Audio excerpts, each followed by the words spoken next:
السلام عليكم، مرحبا بكم في القناة ديالي. نتمنى تكونوا بخير وعلى خير. اليوم جيت ندير معكم واحد الانبوكسين ديال واحد الهاتف عاد خرج في السوق جديد، اوبو رينو 8 تي. الله خديته، بغيت نفتح معكم العلبة باش تشوفوا. كما كتشوفوا بالنسبة للعلبة ديال التليفون ها شنو كيجي فيها. خلاص التليفون راه حاجة باينة.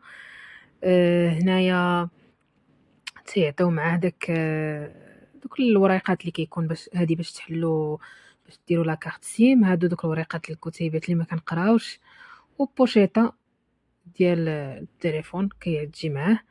وخلاص كيجي معاه الشاحن ديال اللي فيه 33 واط كيدعم الشحن السريع.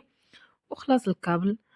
خلاص العلبه ما فيهاش ليزيات او السماعات. صافي انا خديت هاد الفيرسيون هادي ديال 4 جي، خديته في اللون الاسود. ما لقيتش صراحه اللون داك الصفر ولا الاورانج، حيت كاين الاختلاف بيناتهم انه كيكون اخر الجلد وهذا بلاستيك، ولكن حتى هو زوين. خلاص كما كتشوفوا الشاشه ديالو الاداء ديالها جيد كما كتشوفوا، وكتمتاز بزاف ديال الخصائص. شاشه اموليد وفيه 90 هرتز، وفي لاغام ديالو 8 في لاغام و 265 في ذاكره التخزين. صراحة دابا سيمانة باش كنستعملو ما لقيتش معاه حتى شي مشكل. كنت صورت به فيديو، دابا نشاركو معكم النيت في القناة باش تشوفوا كيفاش التصوير ديالو. الصراحة التصميم ديالو زوين، وحتى في الحجم ديالو خفيف.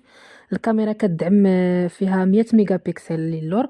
المشكل الوحيد اللي لقيت ان ملي كتصور بالفيديو ما فيش ديك ما فيش تقنيه الفوركي.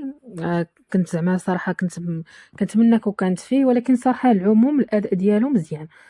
وحتى الشكل صراحه عجبني، الديزاين ديالو مع البوشيط جربته داكشي جاني زوين. نتمنى يعجبكم هذا الريفيو ديالي. انا صراحه ما عنديش خبره في التليفونات، انا بغيت غير نشارك معكم الانبوكسين ديالو صافي، وشكرا لكم.